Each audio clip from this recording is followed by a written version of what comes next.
Ako si Miguel, 17 taong gulang, at kasama ko si Arya, ang matalik kong kaibigan. Mula pa noong bata kami, hilig na namin ang paglalakbay at pagtuklas ng mga bagong lugar. Kaya naman, nang nagkaroon kami ng pagkakataon na magbakasyon sa isang liblib na isla na laging natatakpan ng ulap, hindi na kami nagdalawang isip. Ang isla ay tila isang misteryo sa lahat. Walang sino mang nakakaalam kung ano ang nasa loob dahil ang ulap na nakapaligid dito ay tila isang pader na hindi mapapasok. Ngunit sa amin ni Arya, ito ay isang hamon na dapat naming talunin.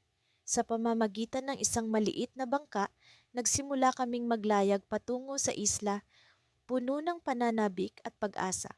Habang papalapit kami sa isla, unti-unting lumalakas ang hangin at nagsimulang bumuwal ang alon. Ang dagat, na noong una ay kalmado, ay biglang nag-iba at nagmistulang galit na halimaw. Kinakabahan na kaming dalawa, ngunit hindi kami bumitiw. Miguel, kaya natin to. Sigaw ni Arya, ang kanyang mga mata ay puno ng determinasyon. Pagdating namin sa baybayin, ang bangka ay halos wasak na. Ngunit ang isla ay nasa harapan na namin at sa kabila ng takot, may kakaibang kuryosidad ang nagtutulak sa amin na magpatuloy. Sa unang hakbang namin sa buhangin, agad naming naramdaman ang kakaibang lamig na bumalot sa aming katawan. Ang hangin ay puno ng mga bulong, tila may mga kaluluwang nagmamasid sa amin.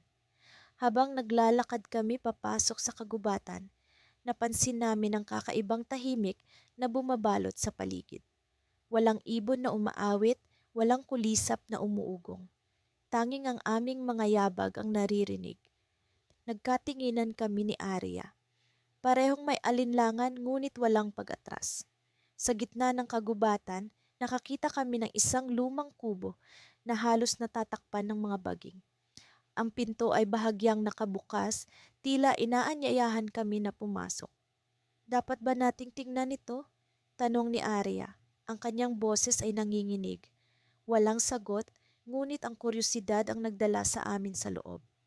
Ang loob ng kubo ay madilim at may kakaibang amoy. Sa sulok, may isang lumang mesa na puno ng mga papel. Ang mga ito ay may mga guhit ng isla, ngunit may mga marka na tila babala. Ano to? Bakit may ganito dito?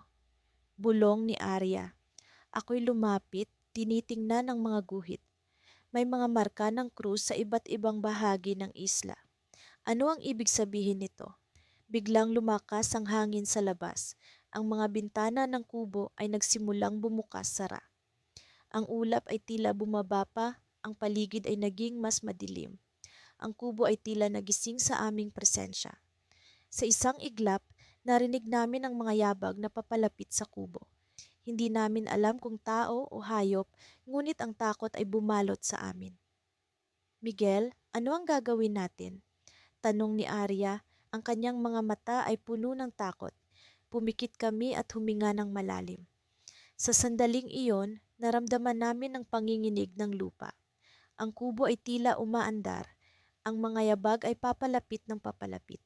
Ngunit sa kabila ng takot, may kakaibang puwersa na nagtutulak sa amin na manatili. Sa isang iglap, ang pinto ay bumukas ng mag-isa at sa labas ay isang kakatwang ilaw na pumuno sa paligid. Ano ang nasa labas ng kubo? Ano ang nag-aabang sa amin? Sa sandaling iyon, kami ay magkaibigang humarap sa isang misteryo na puno ng panganib at hiwaga. Ang ulap ay tila nag-alis ng tabing sa isang lihim na nagtatago sa isla. Sa bawat hakbang namin sa dalampasigan ng misteryosong isla, tila ba ang mga alon ng dagat ay kumakanta ng lihim na awit. Ang ulap na nakabalot sa paligid ay nagmistulang belo ng misteryo, isang hadlang sa anumang pag-asa ng mabilis na pag-alis. Kasama ko si Lila, ang matalik kong kaibigan, sa pag-usisa sa lugar na tila pinili kami. Eli, tingnan mo, ang ganda ng mga bato dito. Sabi ni Lila habang pinupulot ang isang makinis na obsidian. Ang kislap nito ay parang mga bituin sa ilalim ng sikat ng araw. Para silang may sariling kwento. Tumango ako. Pinagmamasdan ng kakaibang anyo ng mga batong ito. Oo nga, parang may kakaibang puwersa ang isla na ito. Wala akong nakikitang ganito sa ibang lugar. Nagpatuloy kami sa paglalakad, sinusundan ng bakas ng mga puno na tila ba sinadyang itanim sa isang maayos na hanay. Ang hangin ay puno ng halimuyak ng dagat at mga bulaklak na hindi namin kilala. Isang pabango ng kalikasan na nagpapakalma sa kabila ng aming kalagayan. Sa likod ng mga puno, natagpuan namin ang isang maliit na sapa na dumadaloy patungo sa dagat. Ang tubig ay malinaw at sa ilalim nito ay may mga isda na naglalaro, mga kulay na hindi pa namin nasisilayan. Kumukutitap ang liwanag sa ibabaw ng tubig, nagiiwan ng anino ng mga dahon sa ilalim. Parang panaginip, hindi ba? Tanong ni Lila habang nakayuko at nag-iingat na hindi mabasa ang kanyang sapatos. Parang may sinusubukang ipakita ang isla sa atin, sagot ko. Sa tuwing tumitingin ako sa paligid, pakiramdam ko ay may mga matang nakamasid sa amin. Ngunit wala akong nakikitang ibang tao. Bigla, isang tila mahiwagang tunog ang umalingaw-ngaw mula sa dulo ng sapa. Nagkatinginan kami ni Lila, parehong nagtataka ngunit puno ng pag-usisa. Ano yon? Tanong ko. Hindi ko alam, pero kailangan nating tingnan, sagot ni Lila. Ang kanyang mga mata ay puno ng determinasyon. Hinanap namin ang pinagmulan ng tunog, ang aming mga hakbang ay mabilis na naglakbay sa kahabaan ng tubig. Pagdating namin sa dulo ng sapa, naroon ang isang kakaibang tanawin. Isang maliit na kuweba ang nakahimlay sa likod ng mga puno at mula doon ay lumalabas ang tunog na parang huni ng ibon na hindi namin kilala. Ang pintuan ng kuweba ay natatakpan ng mga dahon at sanga, tila ba sinadyang itago. Dapat ba tayong pumasok? Tanong ni Lila, ang kanyang boses ay puno ng pag-aalinlangan. Oo, tingnan natin. Wala naman tayong ibang mapupuntahan. Sagot ko, bagamat ang kaba sa dibdib ko ay hindi maitatanggi. Pumasok kami at sa loob ay nagmistulang ibang mundo. Ang loob ng kuweba ay puno ng mga kristal na kumikislap sa ilalim ng liwanag na pumapasok mula sa labas. Ang mga dingding nito ay tila may sariling sinag, isang liwanag na nagmula sa kalaliman ng lupa. Sa gitna ng kuweba ay may isang maliit na altar at sa ibabaw nito ay isang sinaunang libro. Ang pabalat nito ay yari sa balat na tila may edad na daan-daang taon. Ellie, tingnan mo to, sabi ni Lila sabay kuha ng libro. Ang kanyang mga kamay ay nanginginig habang binubuksan ang unang pahina. Ang mga salitang nakasulat ay hindi namin maintindihan, ngunit ang bawat pahina ay may mga ilustrasyon ng isla. Mga lugar na tila pamilyar at hindi. Para bang may kwento ang isla na ito na hindi pa natin nalalaman. Bulong ko habang nakatingin sa mga larawan. Ang bawat imahe ay naglalaman ng mga simbolo, mga tanda na parang may nais ipahiwatig. Sa pagbuklat ni Lila ng isa pang pahina, biglang kumulog sa labas, isang dagundong na tila nanggaling sa kailaliman ng lupa. Ang kuweba ay biglang nagliwanag at sa isang iglap ay nasa harap namin ang isang anino, isang hugis na parang tao ngunit hindi malinaw ang anyo. Ilay, ano yun? Tanong ni Lila. Ang takot ay bumalot sa kanyang boses, ngunit ang kanyang mga mata ay puno ng pag-usisa. Hindi ko alam kung paano sasagutin ang tanong niya. Ang anino ay tila sumasayaw sa ilaw, isang kaluluwa na nagbabantay sa sinaunang altar. Sa likod nito, ang mga kristal ay nagkislapan, isang simponya ng liwanag at dilim. Hindi ko alam, pero pakiramdam ko ay may mahalaga tayong natuklasan. Sagot ko. Ang kaba at pagkamangha ay humahalo sa aking dibdib. At sa isang iglap, ang anino ay naglaho, iniwan kaming nagtataka at natatakot. Ngunit sa aming mga puso, alam namin na ang isla ay may lihim na kailangan naming tuklasin. Isang kwento na dapat naming pagdaanan. Habang paalis kami sa kuweba, ang ulap sa labas ay tila nagbago. nag-iwan ng isang bakas ng liwanag na hindi namin napansin kanina. Ang isla ay tila nagbubukas ng sarili nitong pinto, isang daan patungo sa mga misteryo na hindi pa namin alam kung paano haharapin. Ngunit sa aming mga puso, alam namin na ito ang simula ng isang paglalakbay na magbabago sa aming buhay magpakailanman. Sa kabila ng lahat ng nangyari sa amin sa isla, hindi ko inasahan ang susunod na mangyayari. Matapos ang ilang araw ng pag-a-adjust sa kakaibang buhay sa isla, unti-unti kaming nagkakaroon ng ritmo ni Marco. Sa kabila ng misteryosong ulap na palaging bumabalot sa isla, natutunan naming tanggapin ito bilang bahagi ng aming bagong realidad. Ngunit isang umaga, isang kakaibang bagay ang naganap. Nagising ako sa tunog ng mga ibon na tila hindi karaniwan. Ang kanilang huni ay mas malakas, mas nakakaalarmang tunog ang hatid. Napansin ko rin ang pagbabago sa hangin, tila may kung anong nagbabadyang panganib. Nang bumangon ako, nakita kong wala si Marco sa kanyang higaan. Agad akong nag-alala ngunit sinubukan kong pakalmahin ang sarili ko. Marco, tawag ko habang naglalakad palayo sa aming kampo, hinahanap siya sa paligid. Wal siyang iniwang bakas at ang ulap ay mas makapal kaysa dati. Ang liwanag na nagmumula sa araw ay halos hindi na makalusot sa ulap, kaya't ang paligid ay tila ba isang malabong larawan. Habang patuloy akong naglalakad, narinig ko ang mga yabag na tila papalapit. Agad akong nagtago sa likod ng isang puno, pinakikiramdaman kung sino o ano ang paparating. Laking gulat ko nang makita ko si Marco, pero may kakaiba sa kanya. Ang kanyang mga mata ay tila wala sa sarili at ang kanyang paggalaw ay parang sa isang robot na walang sariling kalooban. Marco, sigaw ko, umaasang babalik siya sa kanyang normal na sarili. Ngunit imbis na tumigil, bigla siyang tumakbo papalayo, palalim sa kagubatan.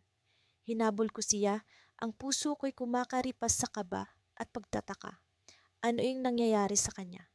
Sa pagtakbo ko, napansin kong unti-unti kong nalalagpasan ang mga lugar na dati na naming nadaanan. Mga pamilyar na puno, mga batong dati naming pinagpahingahan. Ngunit sa kabila ng pamilyaridad, may isang bahagi ng kagubatan at tila babago sa akin. Ang mga puno dito ay mas malalaki at mas misteryoso at ang hangin ay tila may dalang kakaibang enerhiya. Bigla na lamang tumigil si Marco sa gitna ng isang maliit na clearing. Sa kanyang harapan ay isang malaking bato na may nakaukit na mga simbolo. Ang mga simbolo ay tila kumikislap na babalutan ng liwanag na nagmumula sa ulap sa itaas. Hindi ko malaman kung ano ang ibig sabihin ng mga ito, ngunit may naramdaman akong kakaibang pangingilabot. Marco, anong ginagawa mo? Tanong ko, nilalapitan siya ng dahan-dahan. Ngunit nanatili siyang nakatingin sa bato, tila ba may kausap na hindi ko nakikita. Habang papalapit ako, naramdaman kong parang may humihigop sa akin palapit sa bato. Parang may puwersang hindi ko maipaliwanag. At nang halos abot kamay ko na si Marco, biglang may narinig akong bulong mula sa likod ko. Huwag kang lalapit. Agad akong lumingon, ngunit wala akong nakitang tao. Sa halip, ang mga puno ay tila bumubulong. Ang ulap ay nagsasayaw sa ibabaw namin. At noon ko napagtanto na ang isla ay may sariling buhay, isang buhay na hindi namin lubos na nauunawaan. Bigla, parang nagising si Marco mula sa isang masamang panaginip. Napatingin siya sa akin, ang mga mata niya ay puno ng takot at pagkalito. Ano ang nangyari? Tanong niya, tila hindi niya maalala ang mga naganap. Basta, kailangan nating umalis dito, sabi ko, hinilas siya palayo sa bato. Ngunit bago kami makaalis, may isang malakas na kidlat na tumama sa bato at kasunod nito'y isang malakas na dagundong na parang yumanig sa buong isla. Agad naming iniwan ang clearing, nagmamadali kaming bumalik sa kampo. Habang tumatakbo, hindi ko maiwasang isipin kung ano ang kahulugan ng lahat ng ito. Ano ang koneksyon ng mga simbolo sa ulap at bakit tila ba may kontrol ang isla kay Marco. Ang mga tanong na ito'y bumabagabag sa akin, ngunit alam kong kailangan naming mag-focus sa mas mahalagang bagay, ang makaalis sa isla. Subalit sa aming pagbabalik sa kampo, laking gulat namin nang makita naming nagbago ito. Ang mga gamit namin ay wala na sa kanilang kinalalagyan at tila ba may mga bakas ng ibang tao sa paligid. Sino ang dumaan dito at ano ang kanilang layunin?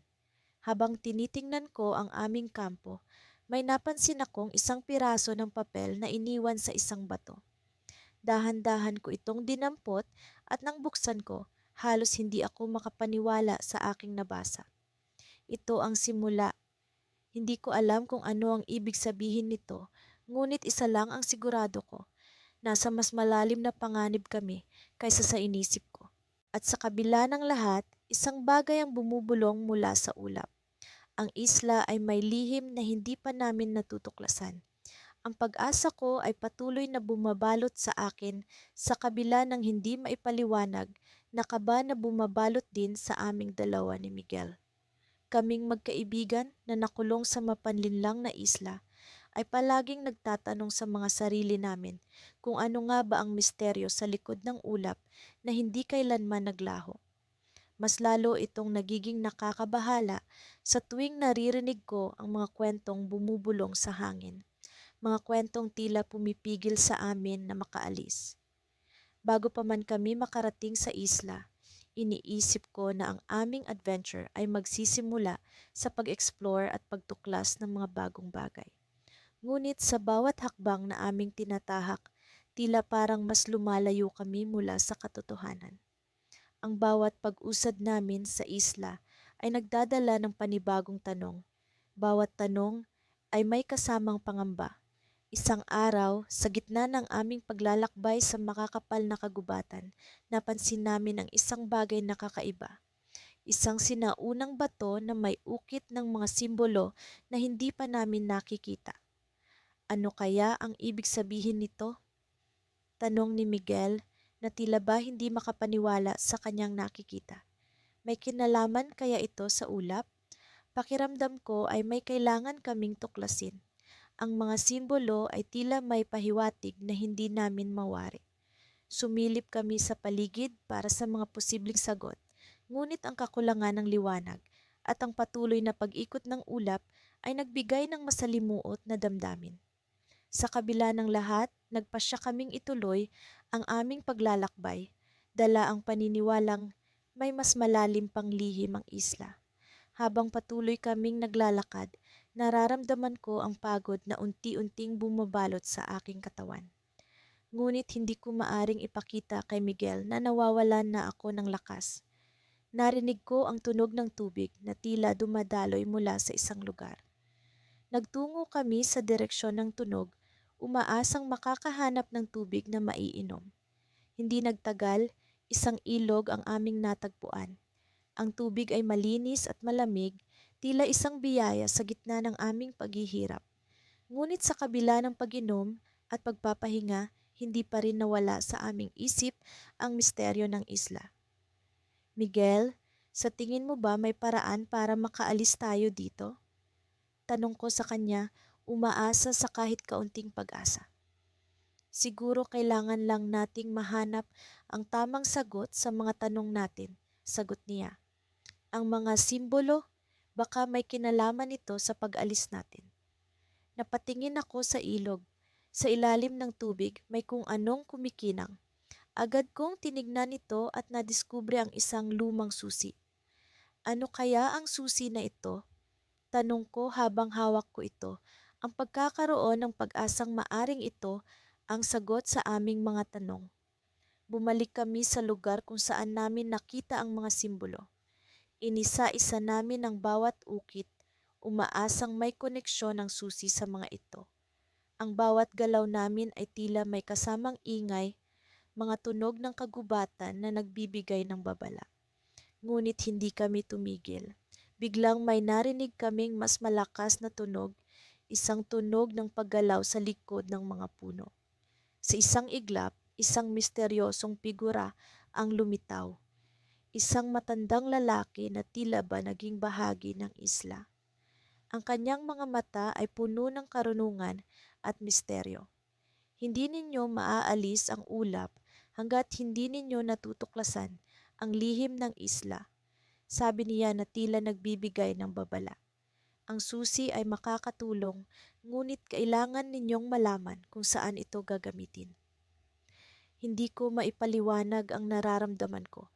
Ang takot at pag-asa ay naghalo sa aking dibdib, ngunit alam kong ito na ang pagkakataon para malaman ang katotohanan. Naisip ko ang mga simbolo, ang susi, at ang matandang lalaki na tila may alam sa lahat ng ito. Nasaan ang tamang lugar? Tanong ko, umaasang makakakuha ng sagot. Ngumiti ang matandang lalaki, ngunit bago pa siya makapagsalita, napansin ko ang isang bagay na hindi ko inaasahan. Ang ulap ay unti-unting lumilinaw at sa aking likuran ay may bagong landas na lumitaw. Isang landas na tila hindi ko pa nakikita. Ang landas ay magdadala sa inyo sa katotohanan, sabi ng matandang lalaki bago siya nawala sa likod ng ulap. Hindi ko alam kung ito ba ay isang panaginip o isang totoong pangyayari. Ngunit alam ko na kailangan naming sundan ang landas na iyon. Sa kabila ng takot, alam kong ito ang aming pagkakataon para makalabas sa misteryosong isla. Habang hawak ang susi, hinawakan ko ang kamay ni Miguel. Sa aming harapan ay ang landas na tila magdadala sa amin sa katotohanan. Ngunit sa likod ng bawat hakbang ay ang pangamba na baka hindi na kami makabalik. Ang ulap ay bumabalik, mas makapal, mas misteryoso. At sa puntong iyon, naramdaman ko ang biglaang pag-ikot ng hangin. Ang ulap ay bumalot sa amin at sa isang iglap nawala ang landas. Napatingin kami sa isa't isa, hindi alam kung saan kami patungo, kung kami ba ay makakaalis. Ngunit alam namin na ang susi ay nasa aming mga kamay. Pagmulat ko ng aking mga mata, ramdam ko ang bigat ng aking katawan na tila bagay pinagsama-samang pagod mula sa mga nagdaang araw. Nasa loob ako ng isang maliit na kuweba at ang mga dingding nito'y tila may mga kumikislap na kristal na naglalabas ng kakaibang liwanag. Nasa tabi ko si Elmer, ang matalik kong kaibigan, na ngayon ay naaalimpungatan na rin mula sa pagkakahimbing. Nasaan tayo? Bulong ni Elmer habang unti-unti niyang inaaninag ang paligid. Hindi ko rin alam, sagot ko. Ang huling naaalala ko ay ang pagsunod natin sa mga kakaibang tunog sa loob ng kagubatan. Nang kami bumangon, napansin namin ang isang lagusan sa dulo ng kuweba. Isang malamlam na liwanag ang nagmumula rito na tila bay ng aanyaya. Nagpalitan kami ng tingin ni Elmer at sa di maipaliwanag na dahilan, naramdaman namin kailangan naming tuklasin ang lagusang iyon. Habang papalapit kami sa lagusan, unti-unti naming naririnig ang mga bulong, tila mga tinig ng mga tao, ngunit hindi naming mawari kung saan nagmumula. Ang mga bulong na iyon ay wari may sinasabi, ngunit hindi namin maintindihan ang mga salita. Sa bawat hakbang, lumalakas ang kabog ng aming mga dibdib. Ngunit kahit na kami kinakabahan, ang kuryosidad ang nag-udyok sa aming ipagpatuloy. Pagdating namin sa dulo ng kuweba, bumungad sa amin ang isang napakalawak na tanawin. Isang paraiso na hindi namin inasahan. Ang mga puno'y naglalakihan at ang mga bulaklak ay tila mga hiyas na kumikinang sa ilalim ng sinag ng araw. Ngunit ang pinakanakakagulat sa lahat ay ang isang malaking altar sa gitna ng lugar. Sa ibabaw nito, may isang makintab na bagay na tila isang kristal at ito'y palaging binabalot ng manipis na ulap. Anong lugar ito? Tanong ni Elmer na puno ng pagtataka. Baka ito ang sentro ng misteryo ng isla. Sagot ko habang ang aking mga matay hindi maialis sa kristal. Dahan-dahan kaming lumapit sa altar. Sa bawat hakbang, naramdaman namin ang kakaibang enerhiya na tila pumapaligid sa lugar na iyon. Nang kami nasa harap na ng altar, napansin namin ang mga ukit sa paligid nito. Mga simbolo at larawan ng mga tao na tila ba'y sumasamba sa kristal. Sa di inaasahang pagkakataon, biglang kumulog ng malakas at ang kristal sa altar ay nagliyab ng kakaibang liwanag. Napasigaw kami ni Elmer at napaatras, ngunit sa halip na matakot, parang may kung anong nagtulak sa amin na manatili at obserbahan ang nangyayari. Mula sa liwanag ng kristal, unti-unting lumitaw ang isang anyo, isang matandang lalaki na tila isang anino ngunit puno ng kapangyarihan. Ang kanyang mga matay tila bumabaon sa aming kaluluwa. Kayo ang mga pinili, wika ng matanda sa isang tinig na tila nagmumula sa kailaliman ng lupa. Kayo ang susi sa kaligtasan ng isla. Nagkatinginan kami ni Elmer, hindi makapaniwala sa aming naririnig. Anong ibig mong sabihin? Tanong ko, halos hindi na makasalita sa takot. Ang kristal na ito, patuloy ng matanda, ay ang puso ng isla. Ngunit ito'y unti-unting nawawala ng lakas dahil sa pagdating ng mga dayuhan na nagdadala ng kasakiman.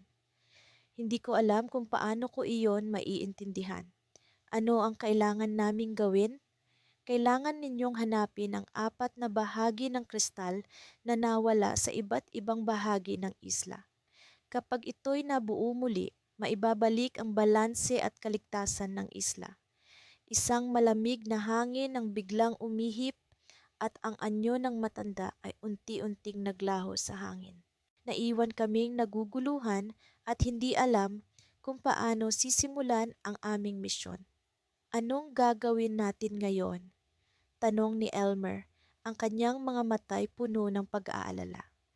Ngunit bago pa man ako makasagot, biglang nagbago ang paligid. Ang magandang tanawin ay biglang naglaho at kami napalibutan ng makapal na ulap. Hindi na namin makita ang altar o ang kuweba. Sa halip, naramdaman namin ang malamig na dampi ng hangin at ang mga bulong na muli naming naririnig. At doon namin napagtanto ang tunay na misteryo ng isla. Ang ulap na ito ay tila naglalaman ng mga lihim na hindi pa namin nauunawaan. Ngunit isang bagay ang sigurado, kailangan naming magtulungan, hindi lamang para sa aming kaligtasan, kundi para sa ikabubuti ng buong isla. Habang kami naglalakad, parang may kung anong sumunod sa amin mula sa likod. Hindi ko maiwasang lingunin, ngunit wala akong makita. Subalit sa bawat paglingon, nararamdaman ko ang pagbago ng hangin at tila may mga matang nakamasid. May mali, bulong ni Elmer. Hindi tayo nag-iisa. Ang kanyang mga salita ay nagpatindig ng aking balahibo. Ngunit bago pa kami makapag-isip ng susunod na hakbang, isang malakas na pagyanig ang nagpagiba sa amin sa lupa. Nagkatinginan kami ni Elmer. Alam naming ang pagsubok ay nagsisimula pa lamang. Sa gitna ng aming paglalakbay sa misteryosong isla na laging natatakpan ng ulap, naramdaman namin ni Miguel ang bigat ng kawalan ng katiyakan. Ang mga puno ay tila mga bantay na nagmamasid sa aming bawat galaw, habang ang hangin ay parang may dalang bulong ng mga lihim na hindi namin maabot. Maya, tingnan mo ito, bulong ni Miguel habang tinuturo ang isang lumang palatandaan na yari sa kahoy. Ito'y may mga ukit na simbolo na tila mga sinaunang letra. Para bang may mensahe itong gustong iparating. Lumapit ako upang masusing tingnan ang palatandaan. Ano kaya ang ibig sabihin nito? Tanong ko habang nararamdaman ang pagbagsak ng mga patak ng ulan sa aking balikat. Mukhang hindi ito basta-basta. Nagpatuloy kami sa paglalakad, bumabagtas sa makakapal na bahagi ng kagubatan. Sa bawat hakbang, ang mga tunog ng kalikasan ay tila bumubuo ng isang sinfoniya ng mga alingawngaw, mga himig na naglalakbay sa aming mga pandinig. Minsan, ang mga tunog na ito ay parang may kahulugan at minsan parang babala. Maya, tingnan mo, sigaw ni Miguel habang tinuturo ang isang lumang tore na natatakpan ng mga baging at lumot. Ang tore ay parang isang itinayong bantay sa gitna ng isla, tahimik ngunit nagmumungkahi ng mga kwento ng nakaraan. Nilapitan namin ang tore at naisip na baka ito'y makapagbigay linaw sa mga misteryo ng isla. Pagpasok namin, natagpuan namin ang isang lumang hagdanan na yari sa bato, paikot na umaakyat patungo sa itaas. Ang bawat hakbang namin pataas ay tila may kasamang pag-alog ng aming mga puso, habang ang paligid ay unti-unting umiikot, parang isang kalesang sumasalubong sa amin. Sa itaas nakita namin ang isang silid na puno ng mga lumang kasangkapan. Ang mga dingding nito ay may mga larawang nakaukit, mga eksena ng tao, kalikasan, at mga simbolo na tila may kinalaman sa palatandaan sa labas. Sa gitna ng silid, isang malaking libro ang nakadisplay sa isang altar. Lumang kasulatan, bulong ni Miguel habang tinatanggal ang alikabok mula sa pabalat ng libro. Binuksan niya ito at nagsimulang magbasa. Ang isla ay isang puok ng mga lihim na nakatago sa pagitan ng mga ulap. Ang mga alingawngaw ng nakaraan ay bumabalik. Laging may dalang babala sa mga makikinig. Ang mga salitang iyon ay nagbigay ng kakaibang lamig sa aking katawan. Parang nagising ang isla sa aming presensya at ang mga ulap ay unti-unting bumabalot sa paligid ng tore. Maya, may naririnig ka bang kakaiba? Tanong ni Miguel. Ang kanyang boses ay puno ng pag-aalala. Parang may mga anino na gumagalaw. Naramdaman ko rin ang kakaibang presensya, mga anino na hindi namin maipaliwanag ang pinagmulan. Ang silid ay tila nag-iba, ang hangin ay mas mabigat, at ang bawat hakbang namin ay may kasamang pagkaluskos ng mga anino. Miguel, kailangan nating umalis sa lugar na ito, sabi ko habang sinisikap na huwag magpanik. Hindi ko alam kung ano ang nangyayari, pero hindi maganda ang pakiramdam ko.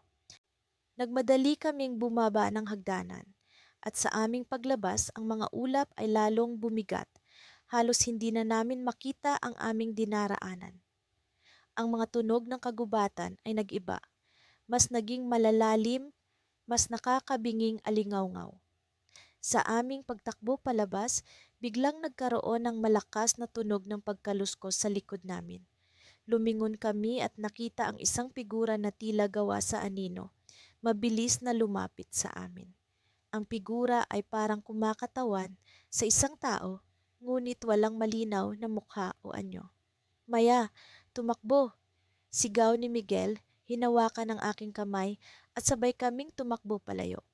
Ang mga anino ay tila sumusunod, ang kanilang presensya ay parang palaging nagmamasid, hindi kami tinatantanan. Sa huli, narating namin ang isang bahagi ng isla na may ilog. Tumigil kami, hinihingal at puno ng takot. Sa likod namin ang mga anino ay biglaang naglaho, parang tinanggal ng hangin. Miguel, ano iyon? Tanong ko, nanginginig sa kaba. Para bang ang isla ay may buhay na hindi natin nauunawaan. Ngunit bago pa man makasagot si Miguel, narinig namin ang isang kakaibang tunog mula sa kabilang bahagi ng ilog, isang tunog na parang tawag mula sa malayo. Ang tunog ay parang nagmumula sa isang tao, ngunit sa isang uri ng wika na hindi namin alam. Maya, kailangan nating malaman kung ano ang nasa kabila, sabi ni Miguel, puno ng determinasyon. Baka iyon ang susi sa lahat ng ito. Nagkatinginan kami, alam naming ang susunod na hakbang ay puno ng panganib. Ngunit sa kabila ng kaba, ang aming kuryosidad ay mas matimbang. Sa kabila ng ilog, ang mga ulap ay tila pumupurma ng isang daan, ang daan patungo sa mga lihim ng isla. At sa sandaling iyon, napagtanto namin na ang isla ay hindi lamang isang pook ng misteryo. Ito'y isang pook na puno ng mga kwentong maaaring magbigay ng sagot o magdala ng bagong panganib na hindi pa namin nakikita. Sisinghap-singhap ako habang hinahabol ang hininga ko.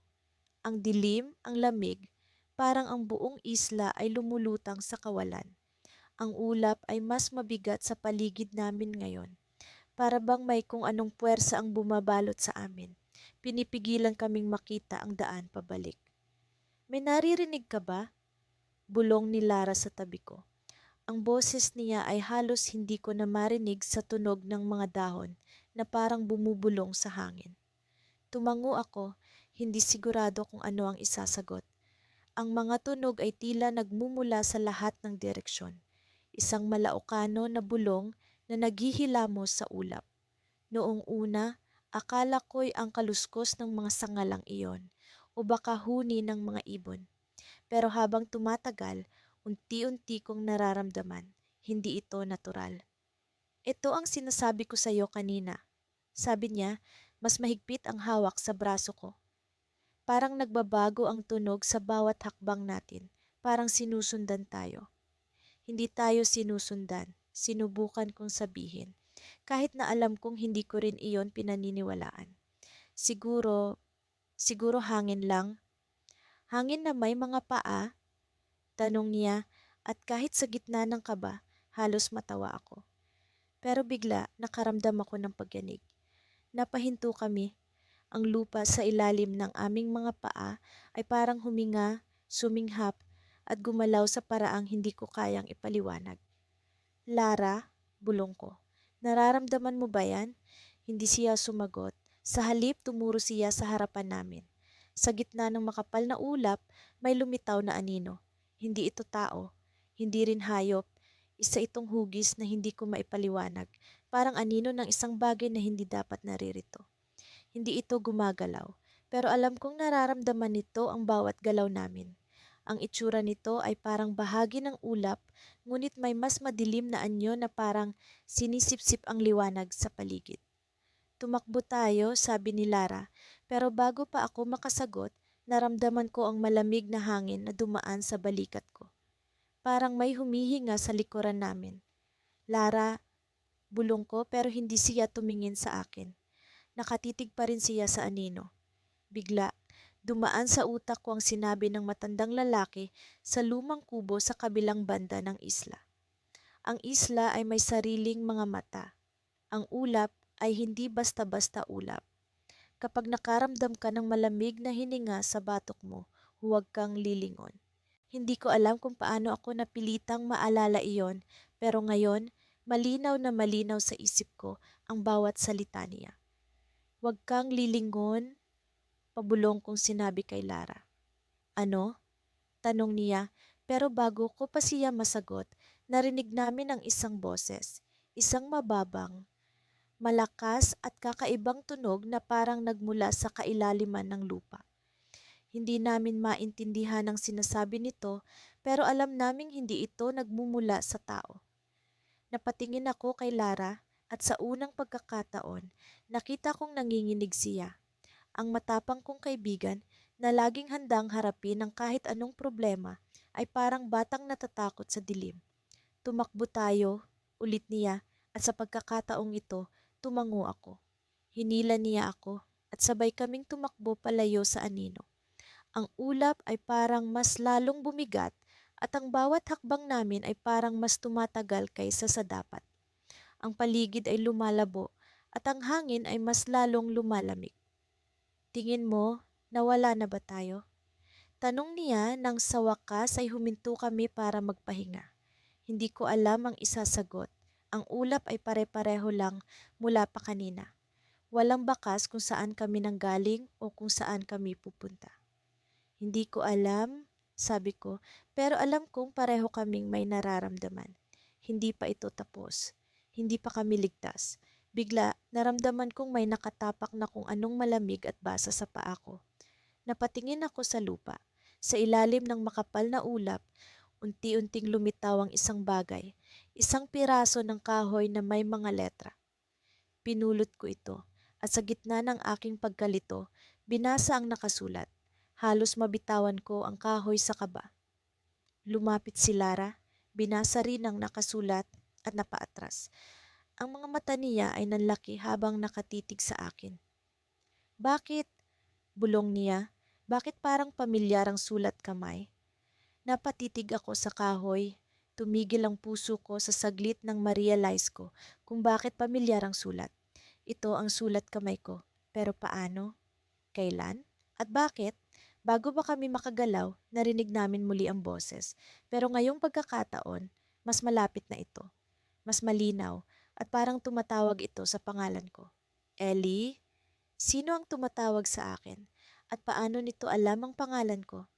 Naramdaman kong hinawakan ako ni Lara sa braso, mas mahigpit kaysa kanina. Ang mga mata niya ay nakapako sa likuran ko. Ellie, bulong niya. Huwag kang lilingon. Ang isla ay tila isang bangungot na hindi namin matakasan. Minsan iniisip ko kung paano kami napunta rito, isang masayang biyahe na nauwi sa paglalakbay sa misteryo. Kasama ko si Lila, ang matalik kong kaibigan simula pa noong bata kami at kahit nasa gitna ng panganib, ang kanyang presensya ay nagbibigay ng kakaibang kapanatagan. Matapos ang ilang araw na paggalugad, natutunan na namin ang ilang mga likas na daan sa gubat, mga palatandaan ng kalikasan na nagsisilbing gabay sa bawat hakbang. Gayunpaman, isa pa ring palaisipan ang makapal na ulap na laging nakatabon sa isla. Walang sinag ng araw na ganap na makalampas dito at ang kakaibang lamig na dala nito ay tila bumabalot sa aming mga puso. Isang umaga, habang naglalakad kami sa dalampasigan, napansin ni Lila ang isang lumang barko na nakatambak sa buhangin, kalahating nakabaon sa lupa. Agad naming nilapitan ito, umaasang may makikita kaming sagot sa misteryo ng isla. Ang barko ay yari sa kahoy na halos kinakain na ng kalawang at sa loob nito ay makikita ang mga sirang gamit na tila iniwan sa pagmamadali. Ano kaya ang nangyari sa mga sakay nito? Tanong ni Lila habang binubuksan ang isang lumang baul na natagpuan sa loob. Sa kanyang pagbukas, tumambad sa amin ang mga lumang aklat, mga mapa at isang journal na tila isinulat ng kapitan ng barko. Mabilis kong binasa ang mga nakasulat at sa bawat pahina, unti-unti kong nauunawaan ang kwento ng pagkakaligaw ng barko. Ayon sa journal, isang bagyo ang nagdala sa kanila sa isla at ang makapal na ulap ay hindi nagbigay daan para makaalis sila. Subalit sa huling pahina ng journal, may nakasulat na kakaiba, isang babala tungkol sa isang bagay na nagkukubli sa likod ng ulap, isang bagay na hindi nila dapat nakita. Parang lumalabas na may tinatago ang isla, hindi lang basta estranghero sa mata natin. Bulong ni Lila habang nakatingin sa akin. Nagsimula nang bumilis ang tibok ng aking puso. Sa bawat hakbang na ginawa namin, nararamdaman ko ang bigat ng mga mata na tila nakamasid sa amin. Hindi ko alam kung ano ang susunod na hakbang, ngunit isang ideya ang pumasok sa aking isipan. Kailangan nating hanapin ang sentro ng isla. Kung ano man ang tinutukoy sa journal, tiyak na nandun ito, sabi ko kay Lila. Nagpasya kaming sumubok kahit na ang panganib ay tila nag-aabang. Habang nasa gitna kami ng makapal na gubat, naririnig ko ang mga hindi maipaliwanag na tunog mula sa likuran, parang may sumusunod sa amin. Sa bawat hakbang, ang ulap ay lalong dumidilim at ang lamig ay tila sumasakal sa aking paghinga. Nang malapit na kami sa isang clearing, natigilan kami sa nasaksihan. Isang malaking estruktura ang nakatayo sa gitna ng clearing, isang tore na yari sa bato, napapaligiran ng mga salitang hindi namin maintindihan. Sa tuktok nito, may ilaw na kumikislap, tila nag-aanyaya sa amin na lumapit. Habang papalapit kami, naramdaman ko ang kakaibang paggalaw sa paligid. Parang may nagmamasid. Paano kung ito ang daan palabas? Tanong ni Lila na puno ng pag-asa. Ngunit sa kabila ng kislap ng ilaw, nararamdaman ko ang kilabot. May bahagi sa akin na nagsasabing ang tore ay hindi lamang basta daan palabas, kundi posibleng susi sa mas malalim na misteryo ng isla. Pagdating namin sa paanan ng tore, napansin ni Lila ang isang ukit sa bato. Isang simbolo na katulad ng nakita namin sa journal ng kapitan, ngunit mas detalyado. Biglang naramdaman ko ang paggalaw sa likuran at sa paglingon ko, nakita ko ang anino ng isang tao. Walang oras para magtanong, nagsimula itong tumakbo palayo, papunta sa gubat. Hindi tayo nag-iisa, bulong ko kay Lila, habang nagmamadali kaming umakyat sa tore. Bawat hakbang ay puno ng kaba, ngunit kahit anong mangyari, kailangan naming malaman ang totoo. Sa tuktok ng tore, isang pinto ang nag-aantay sa amin. Sa pagbukas nito, tumambad sa amin ang isang silid na puno ng mga kasangkapan, parang isang lumang laboratorio. Sa isang mesa, may isang lumang makina na tila gumagana pa. Habang inaaral ko ito, biglang nagpakita ang isang hologram. Isang taong tila mula sa nakaraan, nagsasalita ng wika na hindi namin maintindihan. Ngunit sa likod ng hologram, isang mapa ang nagpakita, ang mapa ng isla. Sa pag-aaral namin sa mapa, napansin namin ang isang lugar na hindi namin narating. Isang lugar na nasa gitna ng lahat at kung ano man ang nandun, iyon ang susi para makaalis. Subalit bago pa namin masuri ang mapa, ang hologram ay biglang naglaho at ang makina ay hindi na gumana. May oras pa tayo, ngunit kailangan nating magmadali, sabi ni Lila habang nagmamadali kaming bumaba ng tore. Sa pagbaba namin naririnig ko ang mga tunog ng paggalaw sa paligid, mga alingaw-ngaw ng mga hakbang na tila nagmamasid. Napagtanto kong hindi na kami nag-iisa sa isla at ang tunay na panganib ay nagsisimula pa lamang. Sa gitna ng aming pagmamadali, biglang nagpakita ang isang tao, ang anino na nakita namin kanina. Sa kanyang mga mata, may takot at babala. Umalis na kayo habang may oras pa. Ang sabi niya bago tuluyang naglaho sa likod ng ulap. At sa puntong iyon, naisip ko, ano nga ba ang tunay na lihim ng isla? Sa kabila ng tila walang katapusang pag-ikot ng mga araw sa misteryosong isla, hindi ko pa rin maitakda ang eksaktong oras. Ang langit ay tila laging natatakpan ng makapal na ulap na para bang may balakid na pumipigil sa amin na makita ang tunay na kalagayan ng kalawakan. Ngunit sa kabila ng kawalang katiyakan, patuloy kaming naglalakbay ni Miguel sa pag-asang matutuklasan namin ang lihim na nakatago sa likod ng mga ulap na iyon. Alam mo, hindi ko akalaing ganito kahirap ang paghahanap ng daan pa uwi, bulong ni Miguel habang hinihimas ang mga dahon ng isang kakaibang puno na ngayoy bahagi na ng aming pang-araw-araw na tanawin. Ang puno ay may kulay asul na mga dahon na tila kumikinang sa dilim, isang bagay na hindi ko pa nakikita sa labas ng islang ito. Oo nga, pero may pakiramdam ako na malapit na tayo sa sagot. Tugon ko, pilit na iniingatan ang pag-asa sa kabila ng pagod at gutom. Sa loob ng mga araw na nagdaan ay natutunan na namin ang mga palatandaan ng isla, kung paano maghanap ng pagkain, kung saan makakakuha ng tubig, at kung paano umiwas sa mga mapaminsalang hayop na tila bantay ng isla. Ngunit hindi namin inaasahan ang bagong tuklas na natuklasan namin ng umagang iyon. Habang kami naglalakad sa gilid ng isang mabatong bangin, biglang lumitaw ang isang pinto sa likod ng isang talampas. Ang pinto ay gawa sa matibay na kahoy, may mga nakaukit na simbolo na hindi namin mawari kung ano ang kahulugan. Anong ginagawa ng pinto dito? Tanong ni Miguel, halos hindi makapaniwala sa kanyang nakikita. Napatingin siya sa akin, naghahanap ng kahit anong paliwanag na maibibigay ko. Sa tingin ko, ito na ang hinihintay nating sagot, sabi ko. Binalot ng kakaibang pag-aalinlangan at pananabik. Ang pinto ay parang isang hudyat mula sa kalikasan mismo, nagtuturo sa amin ng mas malalim na lihim ng isla. Dahan-dahan kaming lumapit, pinipigilan ang aming mga hininga sa takot na baka anumang oras ay mawala ang mahiwagang pinto. Nang kami nasa harap na nito, napansin namin ang isang maliit na hawakan na tila nag-aanyaya sa amin na pihitin ito. Tumingin kami sa isa't isa, nagkasundo sa aming mga mata na oras na para sa susunod na hakbang. Nang pihitin ko ang hawakan, bumukas ang pinto ng may mabagal na pag-ungol. Sa loob nito ay isang madilim na lagusan. Ang hangin ay malamig at tila puno ng mga lihim na matagal nang nakatago. Naglakad kami papasok, ang aming mga mata ay pilit na nag-a-adjust sa kawalang liwanag ng lugar.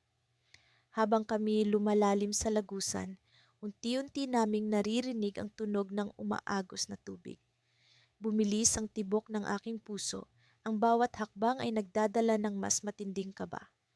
hanggang sa narating namin ang dulo ng lagusan kung saan nakita namin ang isang malaking kuweba na pinagmumula ng liwanag.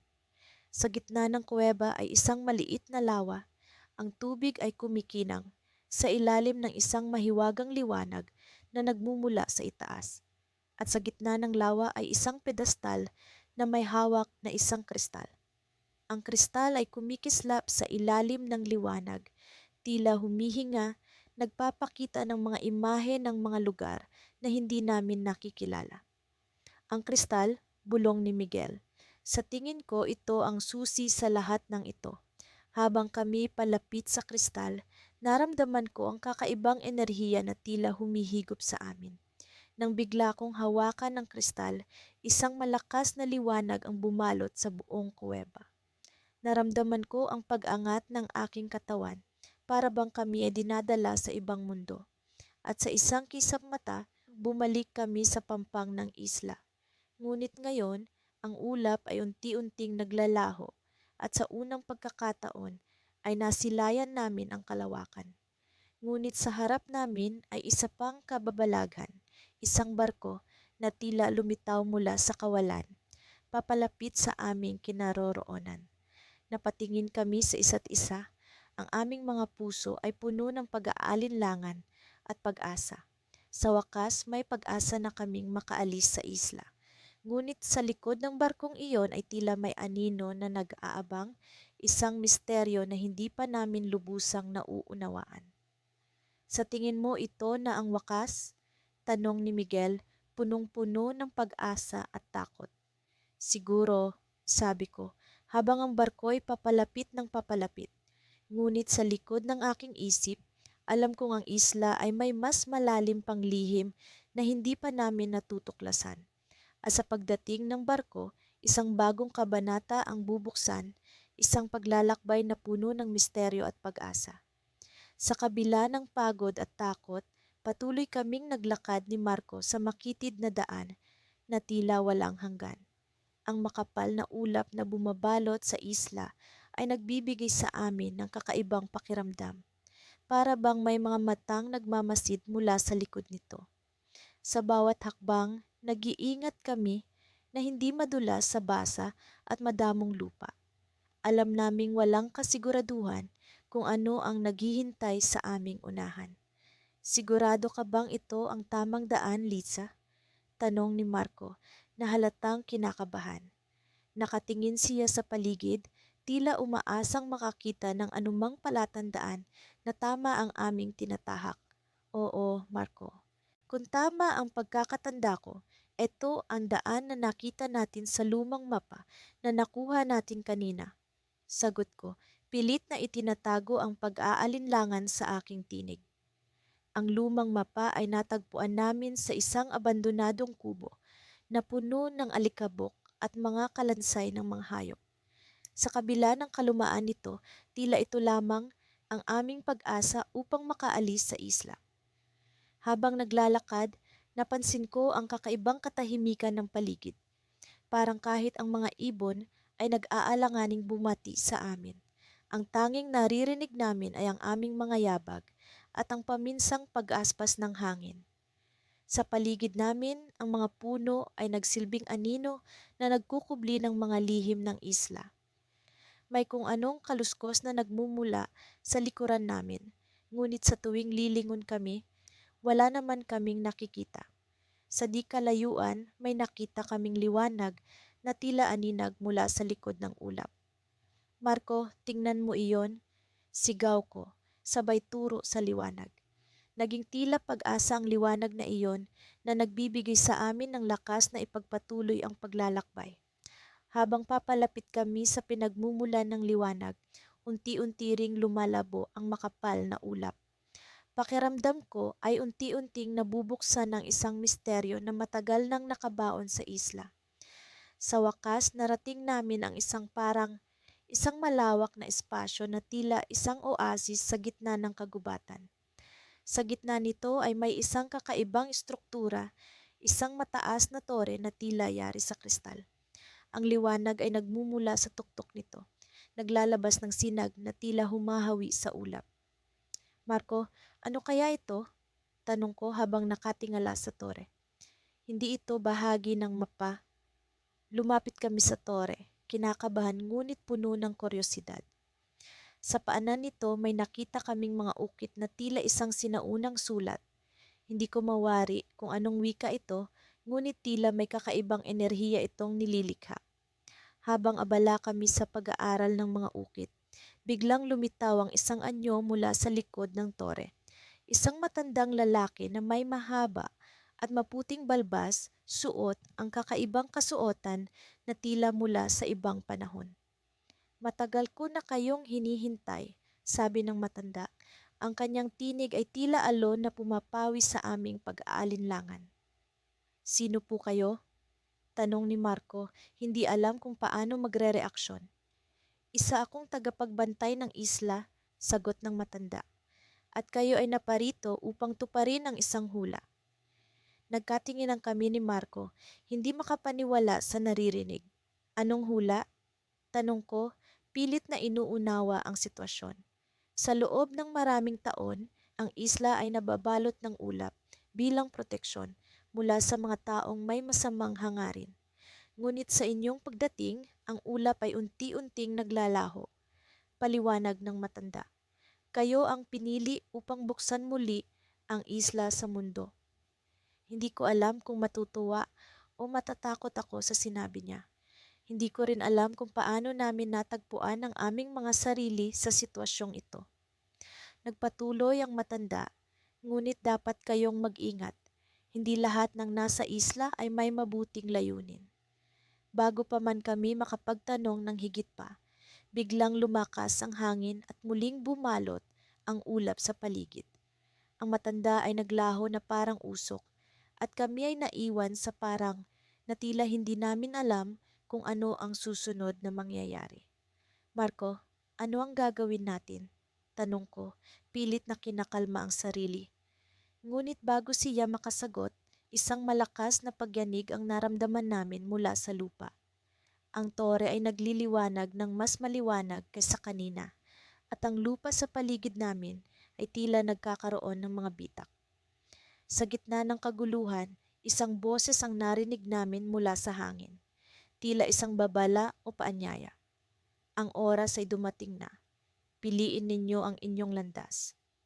At doon ko napagtanto na ang aming pagdating sa isla ay hindi lamang aksidente. Isa itong pagsubok, isang pagkakataon upang malaman ang tunay naming layunin. Ang ulap ay nagsisilbing tabing sa isang mas malalim na lihim at kami ni Marco ang tanging may kakayahang bumukas nito. Ngunit handa na ba kami? Mula nang marating namin ni Arvin ang misteryosong isla na ito, hindi na kami tumigil sa paghahanap ng paraan para makaalis. Ngunit habang tumatagal, tila hinahatak kami ng isla palapit sa mga misteryo nito. Ang gubat na laging natatakpan ng makapal na ulap ay tila may sarili nitong buhay. At bawat hakbang namin ay puno ng kaba at pananabik. Ngayong umaga, nagpasya kaming magtungo sa pinakagitna ng gubat. May kakaibang sigla sa hangin at ang makapal na ulap ay tila bahagyang lumalabnaw, nagbibigay daan sa bahagyang liwanag ng araw. Parang may nagtutulak sa aming pumasok sa kailaliman ng kagubatan. Sigurado ka ba sa ginagawa natin, Leo?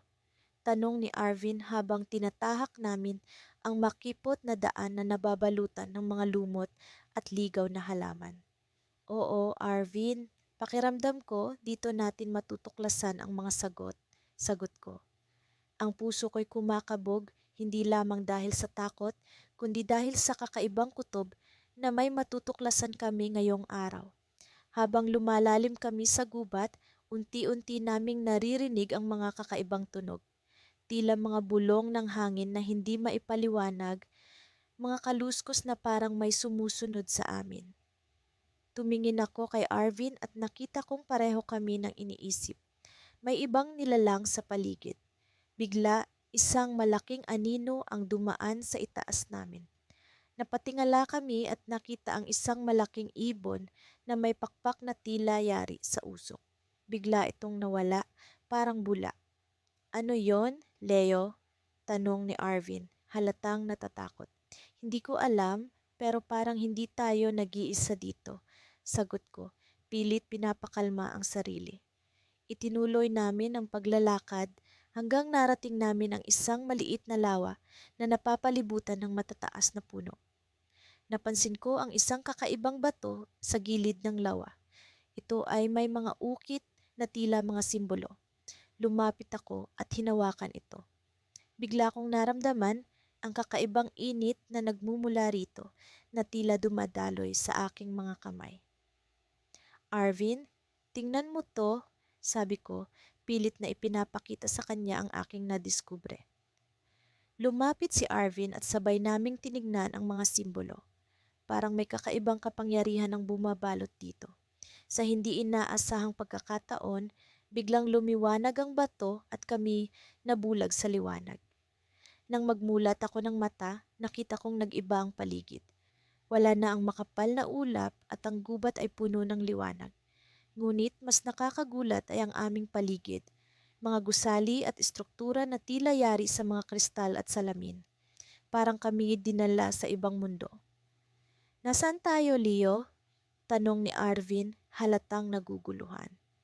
Baka ito ang tunay na anyo ng isla, sagot ko habang iniikot ang paningin sa paligid. Ang lugar na ito ay puno ng hiwaga at tila hindi nagagalaw ng panahon. Habang nagmamasid, may napansin akong isang grupo ng mga tao sa di kalayuan. Sila ay nakasuot ng kakaibang damit na nagliliwanag sa liwanag ng araw. Bigla silang tumingin sa amin at sa isang saglit, tila nakaramdam ako ng koneksyon sa kanila na para bang matagal ko na silang kilala. Nagsimula silang lumapit. Ang isa sa kanila, isang matandang lalaki, ang siyang lumapit sa amin. Maligayang pagdating, sabi niya sa isang wikang hindi ko maintindihan ngunit naiintindihan ng aking puso. Ano ang lugar na ito? Tanong ko, pilit na nag-uusap gamit ang isip. Ito ang tunay na anyo ng isla, ang isla ng mga nawawala. Sagot ng matanda. At kayo ay napili upang malaman ang lihim nito. Naramdaman ko ang bigat ng kanyang mga salita. Parang may mahalagang misyon na nakaatang sa amin ni Arvin. Ngunit bago ko pa man matanong ang susunod na hakbang, biglang nagbago ang paligid. Bumalik ang makapal na ulap at kami muling nasa gubat. Ngunit may kakaiba. Sa aking kamay ay hawak ko pa rin ang bato, ngunit ngayon ay may bagong ukit. Isang simbolo na hindi ko pa nakikita kanina. Tila ito ang susi sa susunod na kabanata ng aming paglalakbay. Leo, ano ang gagawin natin ngayon? Tanong ni Arvin, halatang naguguluhan ngunit puno ng pag-asa. Hindi ko pa alam, sagot ko habang tinitignan ang bagong ukit sa bato. Pero alam kong nasa tamang landas tayo. Habang naglalakad kami pabalik sa aming kampo, hindi ko maiwasang isipin kung ano pa ang susunod naming matutuklasan. Ang mga sagot na matagal na naming hinahanap ay tila naririto na. Ngunit ang pakiramdam ko ay mas mabigat ang mga tanong na darating. At sa likod ng aking isipan, isang tanong ang hindi maalis. Sino ang mga taong iyon at bakit kami ang napili?